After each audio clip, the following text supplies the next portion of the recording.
Hello and welcome into the Beat Sessions. I should say welcome to Classic Wax, brought to you by the Beat Sessions. I'm your host, Mitchell Weary. Good morning, Tucson, Arizona. Good morning, America. And hello to any of you around the world, wherever you are. I hope you're enjoying your day. Hope life is treating you well. And I'm excited to get this thing going. It is a beautiful morning in Tucson. Actually, the sun just popped out and now it's glaring into my studio.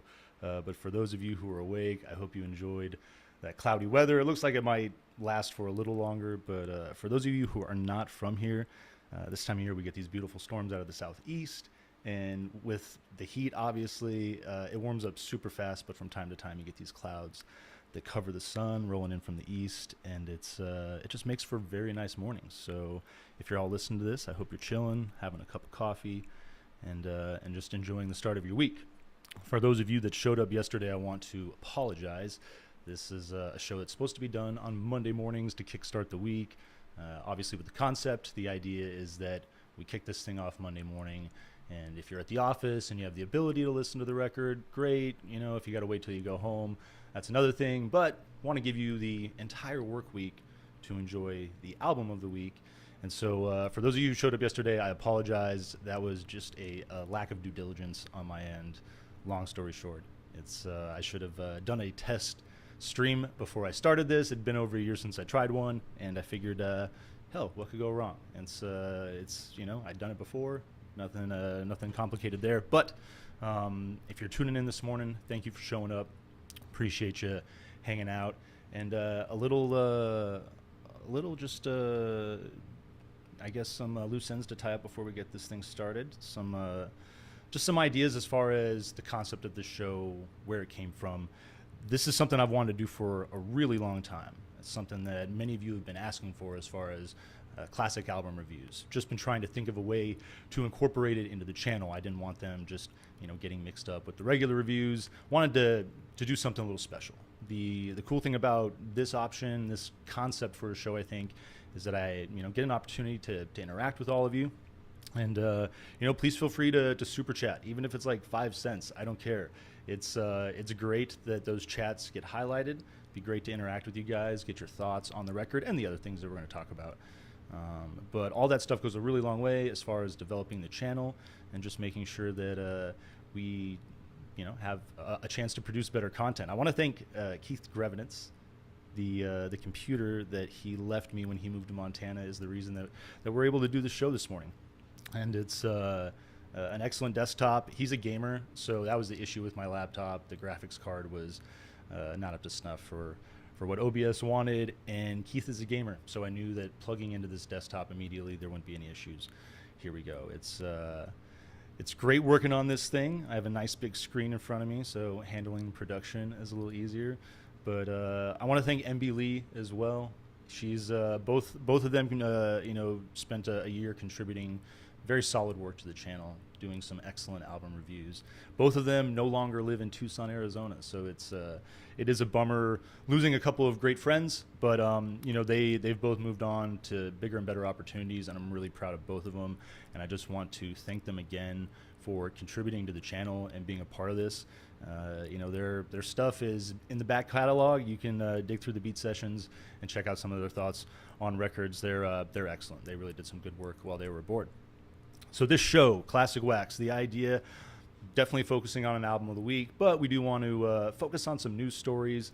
And the idea for me, too, is to cover a general theme, to kind of tie things together a little bit. I want to talk about a couple of records that I discussed over the weekend, reviewed. If you hadn't had a chance to listen to those, we'll discuss a couple albums and throw some thoughts out on there. It'd be great to interact and see your thoughts in the chat on that as well.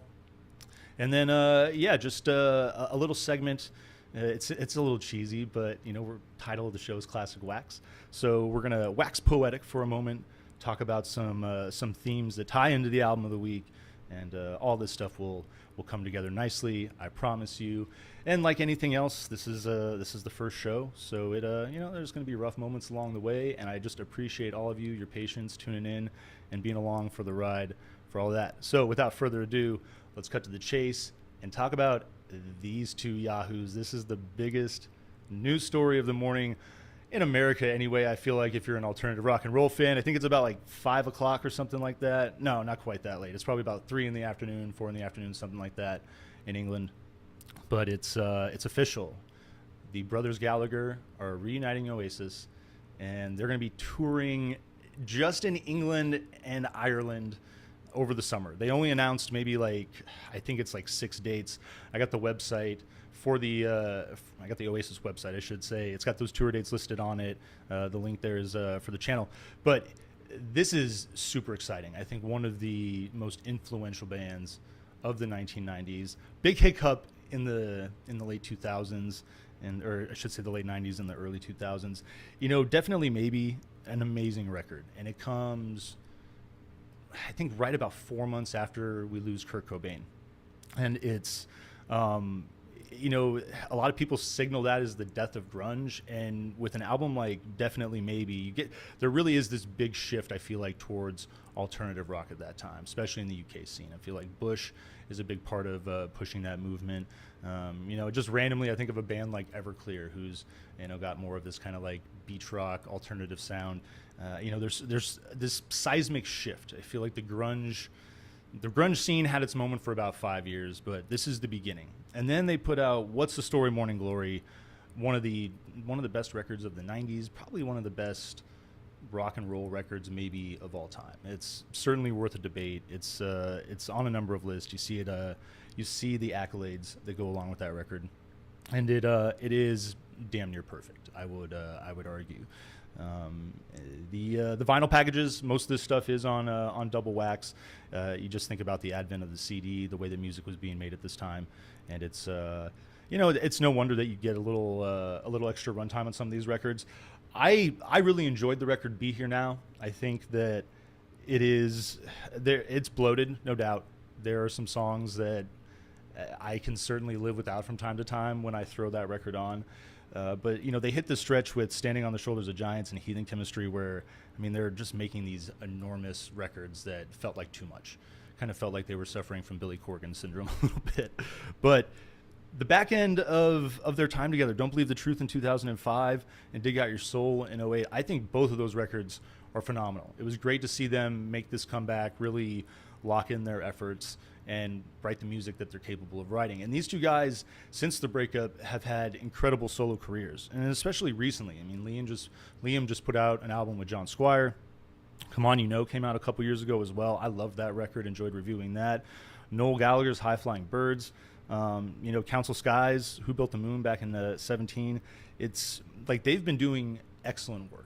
And so to see them writing good music, continuing to develop their songwriting prowess. A reunion is great. I love throwing out the idea of maybe getting a new Oasis record, because I think that they could definitely throw something amazing together for us. And it would be great as they extend this tour, because barring any type of drama, which I think they can avoid, this is something that could go on for a long time. They haven't announced any dates, but they have talked about dates outside the UK and outside of Ireland. And so as soon as I have information on that stuff, happy to announce that to the channel. It is just great to see this act get back together. And if you're a fan and if you never had a chance to see them live, they are incredible. They really do put on quite a remarkable show. And it's just going to be exciting to have that out there in 25. I think it's going to be one of the biggest tours of the year.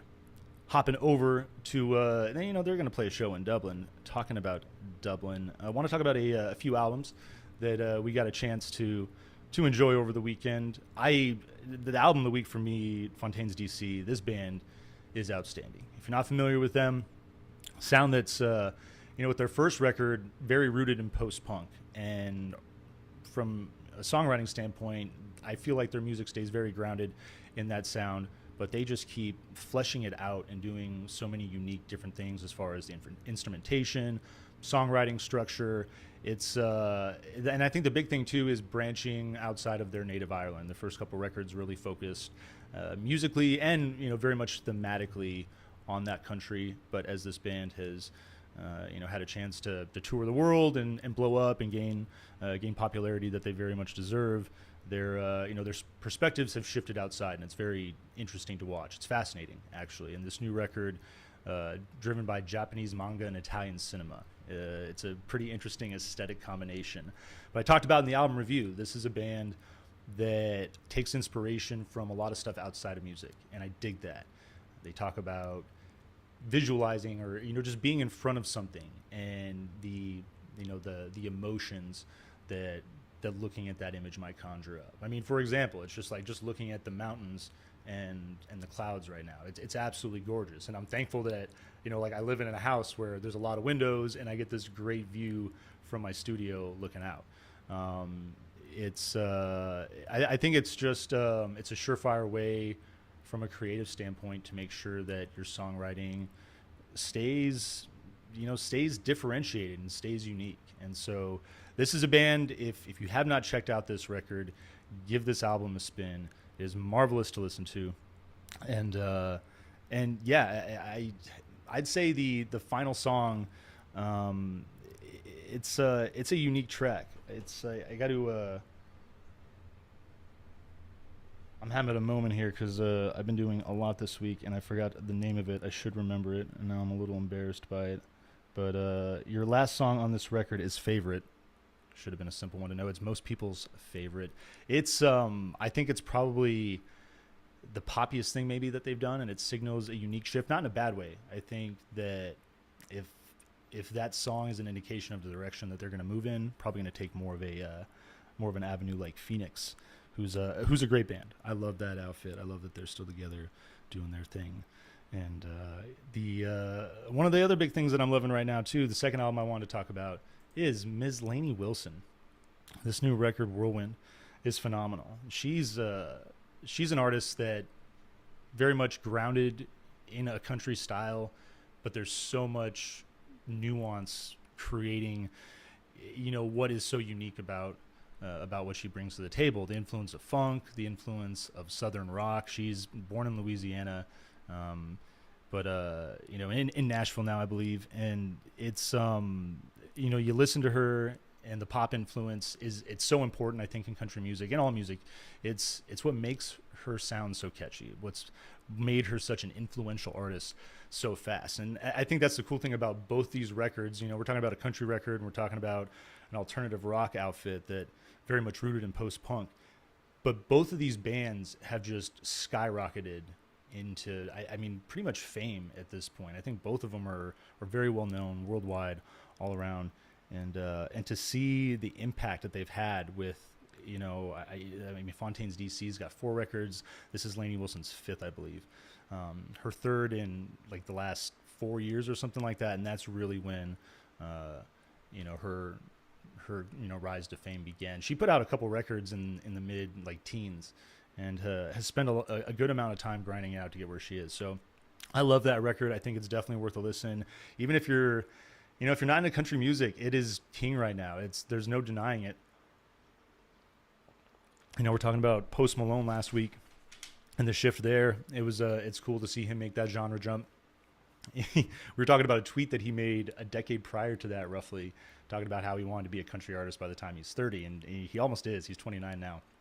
But to see so many just excellent artists show up to help him out, and I will be the first to admit that when you see a track list like that and there's that many guest appearances, I can't help but feel that they're there doing the heavy lifting. But I mean, they're not, and it very much feels like a Post Malone record. And I dig the fact that with each collaboration, you're getting a unique feel with the artist, especially the opening track with Tim McGraw. I think that song is fantastic. The duet that he does with Dolly Parton is excellent. The song with Lainey is excellent.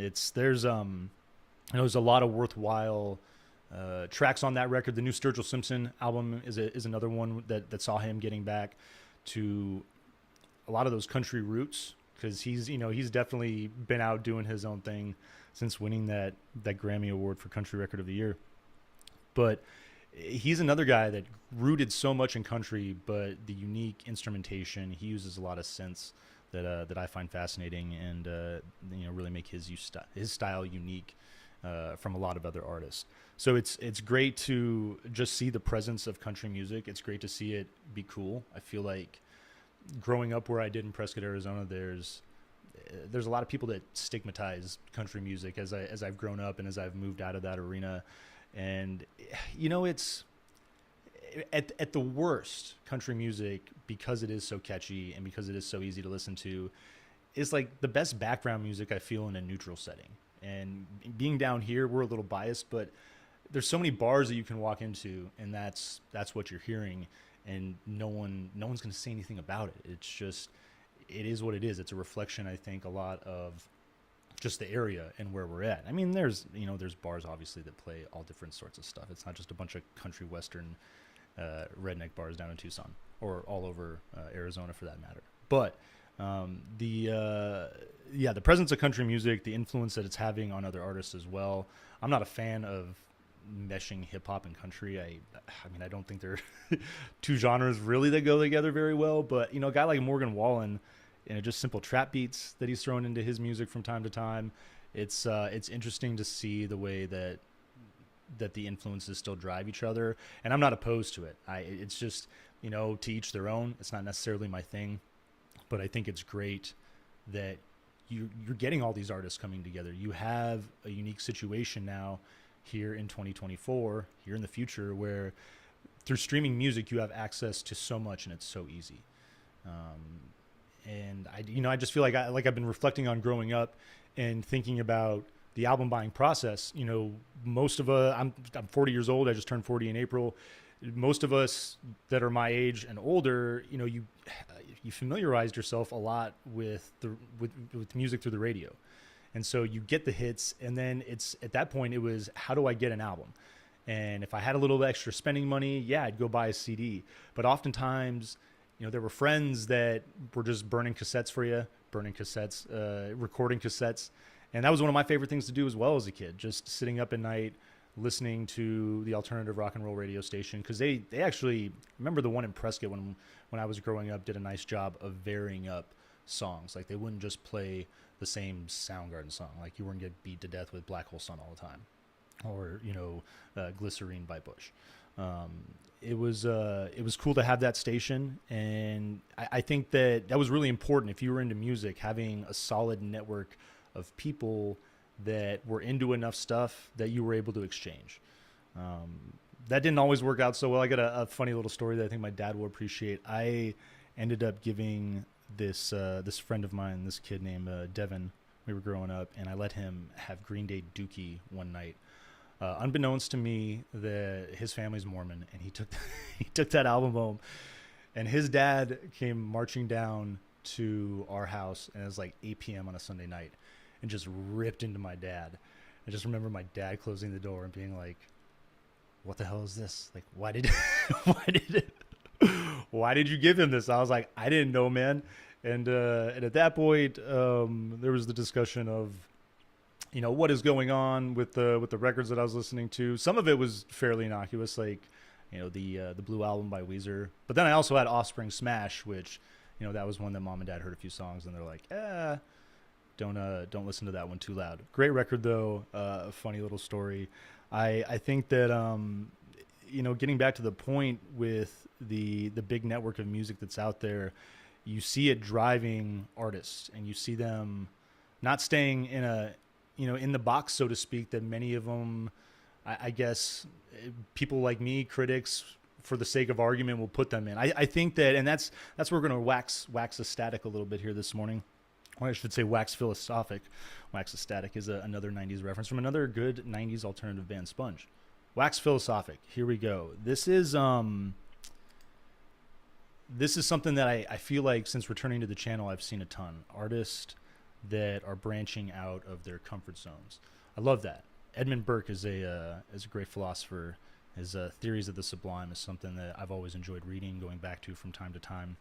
The idea being that the things that challenge us and scare the hell out of us are the greatest things that we can wake up and do every day. They're the things that make us feel the most alive, I guess, the most transcendental thing that we can do. It's something that's very natural. It's why, we exercise. It's why, there's negative things like drugs that, we use to try to escape. There's all like, no matter who you are, positive or negative, everybody from time to time is trying to escape the reality that they're in.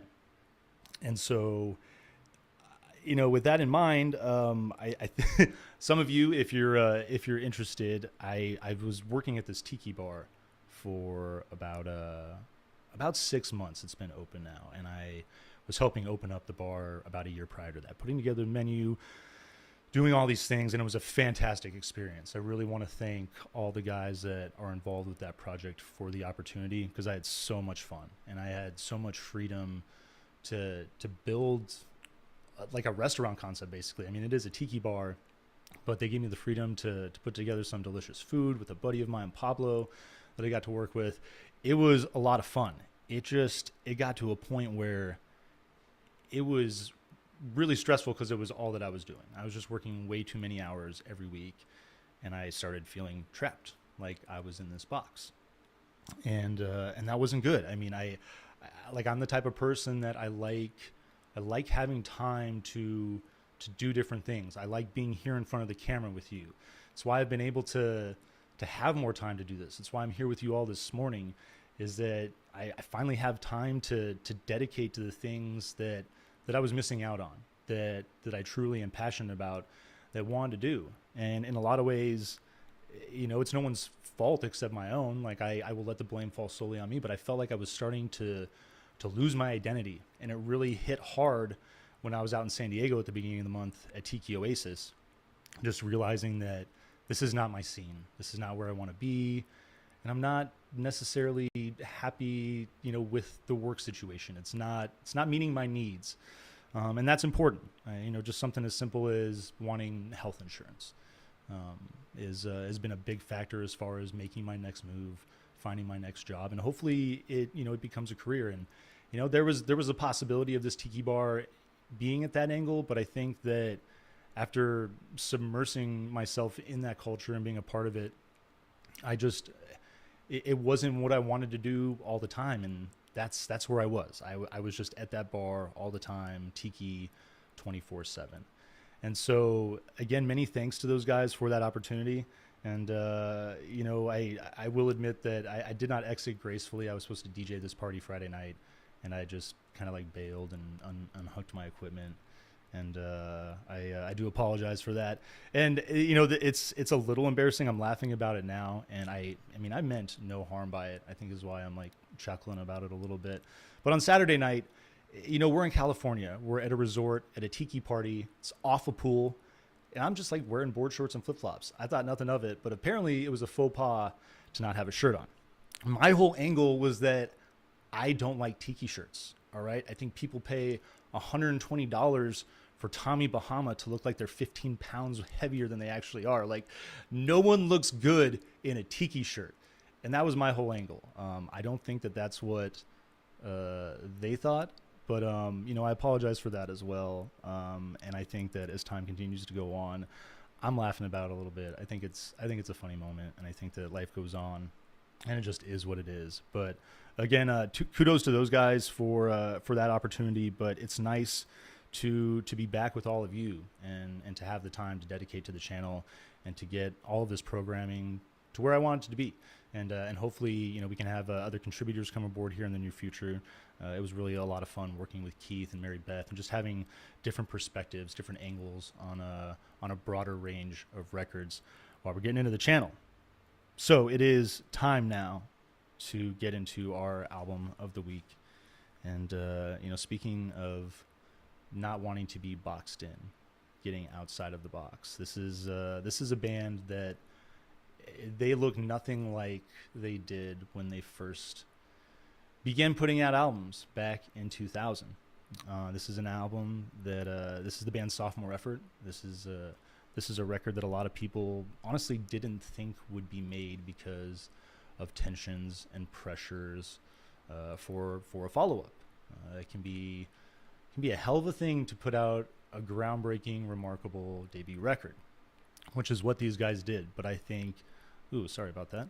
I think this sophomore effort, for the most part, universal acclaim. There are a few personalities out there that don't think very highly of this record, but again, to each their own. Totally understand the difference of opinion, because this is a record that it's unsettling, it's off-putting. There's tension and this sense of stress and urgency that drives this record, and I think that's what makes it such a unique listening experience. It'd been quite a while since I'd thrown this album on, and in listening to it like 4 times over the last 2 or 3 days, every time I'm spinning this thing and listening to it, I feel that tension, I feel that urgency, and I think it's a reflection of the time that it came out, 2002.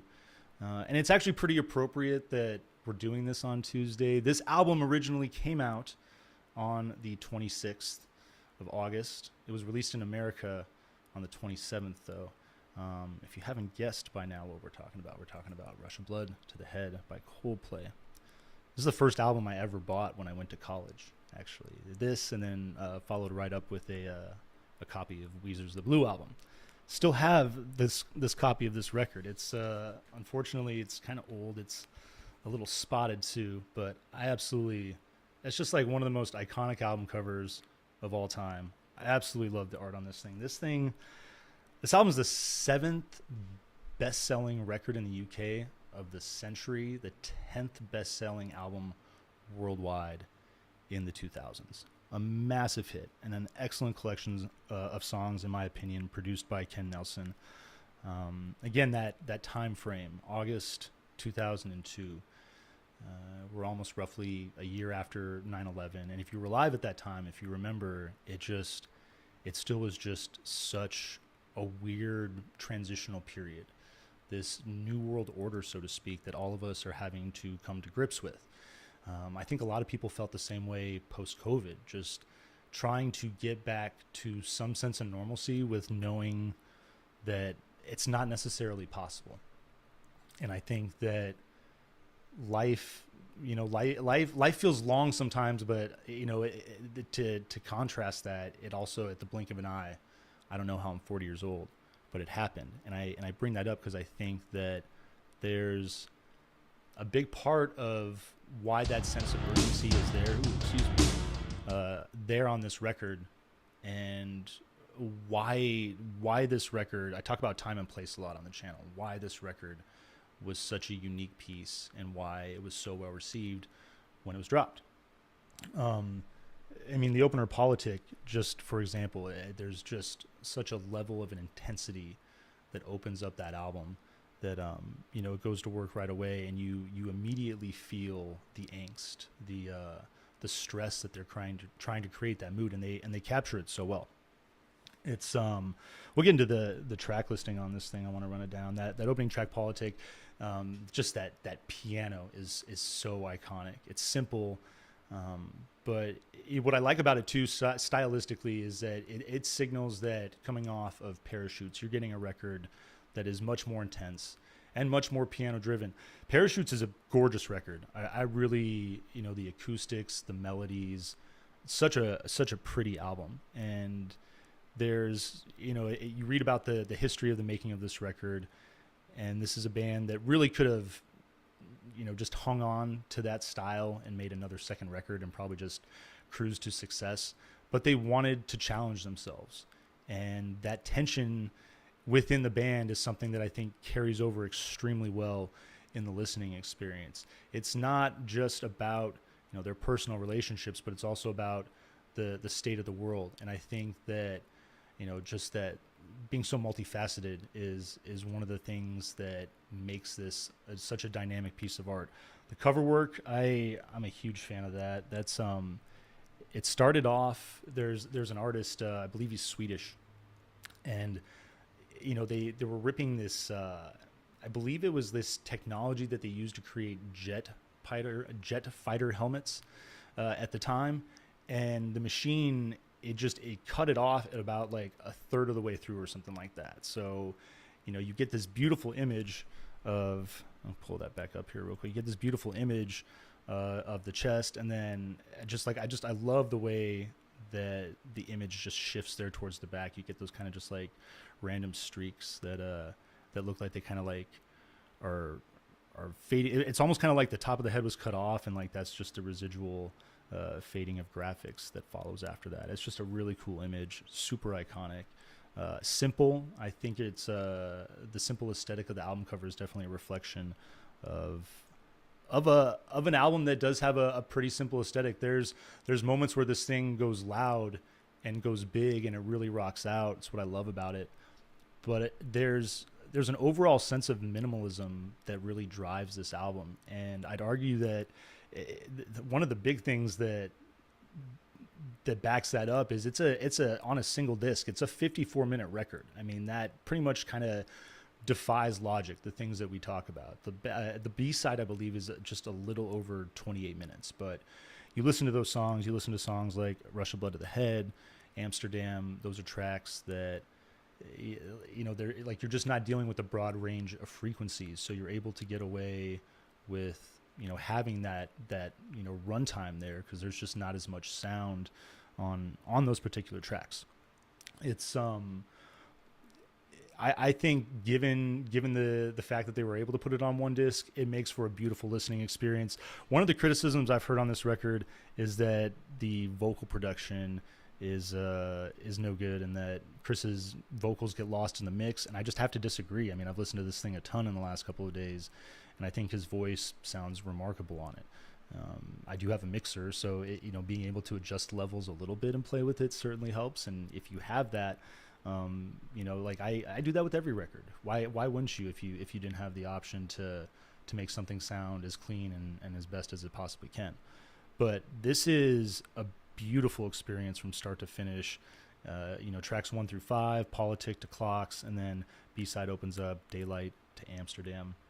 It's thankful that the band was able to overcome their hurdles and make this record. And I think that, again, that signifies what all of us were doing at that time, trying to overcome these mental hurdles, the challenge of living in this new world order post 9/11, where, you know, all of our realities are changed and things have shifted, and, you know, we're having to become accustomed to new habits, and that's just not something that, you know, many people enjoy doing, including myself. It's you know, like, there's the older I've gotten, especially, it's nice to have routine. It's nice to have consistency. I'd argue that to a certain degree that's healthy and normal.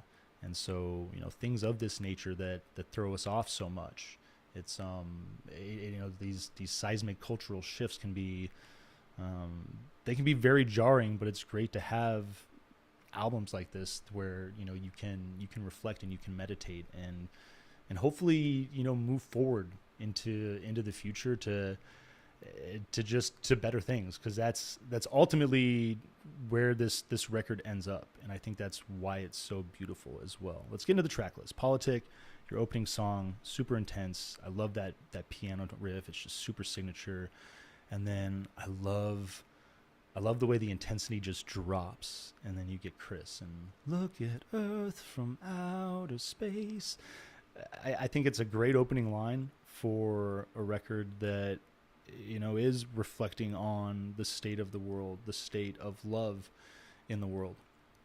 And I love the way that, you know, you get this track that it reaches that bridge going into the coda, and it feels like it could go anywhere, and it just goes massive, it goes big. And I think it's a phenomenal, beautiful way to open up this record, and again to establish that tension and that urgency that's driving this theme thematically. In My Place, your second track, that's the lead single, the song that everybody talks about, kept them going off of Parachutes. It's kind of like the black swan, so to speak, that was left over after that record, using it as a driving force for Rush of Blood to the Head. But I love the perspective on that song. It's a big rocker, again, simple riff, but it's so big, and it brings so much melody to the table, and a song that reflects a lot on just dealing with and having to overcome your station in life. And it's a reality that we all have to face. Some of us are born luckier than others, and I think to those people, take advantage of what you've been given. To those who were not born with a lot, there's plenty of examples of people overcoming endless obstacles in their lives to get to where they are. And so I dig the perspective on that song as far as it's easier said than done. It's not like Chris Martin is looking at that like a simple matter of fact thing, so to speak. But I definitely think that with the track, there's the idea that, yeah, in the end, if you do persevere, it will be worth your time. And yeah, just like, don't stop. Gotta put a smile on your face. Gotta put a smile upon your face, excuse me, your third track. This is, so I'd argue one of my favorite things about this record is you get some of Coldplay's best deep cuts, no doubt. And Gotta Put a Smile on your upon your face is one of those tracks. It's I love the balance of acoustic and electric guitar. Guy Berryman's bass riff, that boom, like there's just, it's so simple again, but like it just creates this bounce and this pop and this drive in this song that it was a 4-single released on the album. If you go and read about it, they talk about struggling with getting the piece to where they wanted it to be, and Guy just messing around with a couple variations on that riff. But a perfect example of where keeping it simple can really just go such a long way. And I think that's easily one of Coldplay's best deep cuts. Love the structure of that song. The Scientist is your fourth song, very well known. The video is incredible, and what a pretty track. It's really, I think it's probably the most prominent. I mean, Politic obviously with the presence of the piano is huge, but coming off of Parachutes and getting this song and knowing what Coldplay is capable of from a songwriting standpoint emotionally, I remember the first time I heard the song, I was just like jarred, like what was that? And again, another slow builder that by the time it gets to that coda, you're like, where's it gonna go? And then it just goes big to this beautiful place that, I mean, that's a song that I just, to this day, I find so enchanting, so mesmerizing, and always worth the listen. And then Clocks. This is the song that I would say it's not my favorite song on the record by any means, which I think is a great indication of this track list and the quality of the songwriting there. I think that, I mean, it is a fabulous song, and it's great that it's served as the impetus, I guess, for this record, because these guys were done, they were ready to put it out, but then Chris is writing this one night in Liverpool, and I believe John heard it as well, and he's like, just starts picking up his guitar, doing his thing, and Ken, I believe, was the one that was like, dude, you gotta put this on the record. Like, this is a track that is about urgency. Like, it makes no sense to sit on it and to wait on it. And so they throw it down, pull a few more tracks, and it's interesting. It's interesting to think about what that second record could have sounded like, because in the reading that I've done, it sounds like it really could have been a lot of songs that really carried more with that feeling of Parachutes. And I mean, I think that could have been a beautiful album. And who's to say that they haven't put those songs out? I will level with you. I pretty much lost track of this band after Vive La Vida, Death and All Their Friends. They just made that shift towards pop music that, I love pop music, but it was so seismic. And I want to just getting a little sidetracked here on the track list, but this Gatefold, there's this beautiful photo here, and that's a rock and roll band right there. Like, I miss that Coldplay.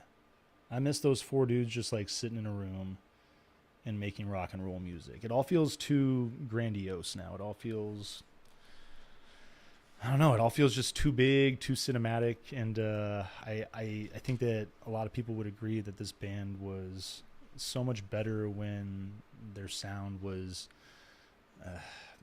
subdued, I guess. Like, I think when they were just more mellow and driven more kind of by like a folk influence, because I would argue that with Parachutes, it's an alternative rock record, but with all the acoustic elements, it's definitely, there's a lot of traditional UK sounds obviously going on there. It's I mean, both records absolutely gorgeous. But if any of you have any insight on those extra tracks, like if those were ever released, if there's some B-sides that I am unaware of, then I would love that information. I love the way that this record B-side kicks off with Daylight. This is another great track, another great deep cut. That the urgency that's created with that guitar in the opening, that and then boom, another great bass line from Guy. Absolutely love that track, and a great way to kick off the B-side. And then the record takes an interesting little stretch, and I'd say that this is where it does sound a lot like Parachutes. The song Green Eyes, just such a sweet little track. There's pull his name up here. There's one particular critic that gave this an honorable mention, this album an honorable mention, 1 out of 10 stars. I thought that was just so brutal. He's a really well-known critic. I'm just drawing a blank on his name right now. But here we go. Yeah, Robert Christico gave it a 1-star honorable mention, and he said, let Green Eyes dump him for real, and we'll see how long he hums in the void. It's pretty brutal. Pitchfork was not very fond of this album either, but everybody else loving it, as do I. And Green Eyes, like I love that opening line. It's like, honey, you are the rock upon which I stay. It's like, it's just such a pretty melody, and I love it. Really shows off Chris's voice extremely well on an album where the criticism is a lot about his voice and the production there. I think his voice shines, and then the song just kicks in and drives, and again with that urgency that's there. The song Warning Sign, this song it's so beautiful. I think this is my favorite Coldplay. Actually, no, it's my second favorite deep cut from Coldplay. About to get to number 1 here shortly. But I love that electric guitar in the opening, and the way that this thing just sort of drifts along in this melancholy state. It's enchanting, and the coda. There's that feeling of hopefulness that starts to take over on this record, and I like that shift a little bit, but it doesn't quite happen immediately. You get A Whisper is your 9th song. Another track that just quietly but urgently starts. Like I love it. Just a whisper, a whisper, a whisper, a whisper. Just like the way that the lyric carries along with the music on that. Just a good driving track. And then your title track is your penultimate track. Great placement there, I'd argue. I love that. A Rush of Blood to the Head. Really just pretty, just very simple, minimal arrangement to open. But then, it has its moments of intensity, and it moves back and forth, and, just a big old track. But again, with I think the space and with the frequency, the musicianship that's going on there, you're able to get away with that extended runtime, and it's cool. Leading into your final track, Amsterdam. I think this is my favorite Coldplay song, period. This song is absolutely gorgeous. And what I love about Amsterdam, there's a great little link. Rick Beato did a video a little while back about this song. songs from bands that you hate, which is a kind of a funny title. Don't hate Coldplay. I love Coldplay. Just I'm just not a fan of all of their records. Rephrase it like that. But this song, Amsterdam, you get this it's almost like this void that opens it up, just this quiet echo, and then Chris on the piano, and it's one of the prettiest little riffs that I've ever heard. Super simple, but Rick talks about it. There's the melodic turn the riff takes, and just those few notes that he plays with are just so brilliant. The way that after every single verse, it comes back to completion. A gorgeous track, and thematically too. You look at the lyrics and come here, oh my star is fading. I just want to pull them up and read them because they're just so beautiful. And this is another song too. The first time that I heard this record, I was floored. And I like that. You lead it off with Politic, floored, finish it with Amsterdam. Come on, oh my star is fading, and I swerve out of control. And if I'd only waited, I'd not be stuck here in this hole. And then it builds on and goes to the back end, and I just love stuck on the end of this ball and chain, and I'm on my way back down again. Stood on a bridge, tied to a noose, stick to the stomach. You can say what you mean, but it won't change a thing. I'm sick of the secrets. Stood on the edge, tied to the noose. You came along, and you cut me loose. And there's as soon and he sings that line saying, "You came along and you cut me loose," and then it just, and there's this moment of finality where you feel the tension's relieved. You feel that in the process of going from start to finish in this record, that this band has exercised that catharsis. They've worked out their own personal demons while also working out issues with the way that they see the world, the problems that they see with the world, and how there might be some resolve with those. But the music, the thematic elements that drive that track. Amsterdam is easily the best song that Coldplay has written, and I think it's just such an incredibly powerful way to wrap up what is their best record, in my opinion. This is an album, to sum up and to reiterate, truly is a reflection of the time that it was put out. And I think people found it so mesmerizing because they were able to capture the tension, the angst that so many people felt post 9/11, and in the years that followed, in adjusting to the new world, in adjusting to the advent of the internet and globalization. It was like basically the inception of all these things really blowing up and starting to become ubiquitous. And it'd been a minute since I listened to this record. I was very excited to lead Classic Wax off with this particular record because it does mean so much to me. It is a reflection of a time that, despite those complications, I was 18 years old and young, and life was amazing at that time. Despite being complicated, you can ask anybody, it was still, pre-gigantic social media stuff, still pre like all the iPhones, and people weren't like walking around filming each other and ignoring each other at dinner and doing all this stuff. It was it's the good old days, basically. But I want to thank all of you for tuning in. I don't see anybody in the comments there, but I hope you all enjoyed yourselves, and I hope you enjoy listening to this record this week. Stay tuned throughout the week for more album reviews, and tune in next Monday for your new record of the week for some fun news stories. And if we have any updates on the Oasis tour or anything for that matter, we'll throw that out there content-wise. I want to thank you all again for tuning in. Have an excellent day. Enjoy your week. We'll see you next time.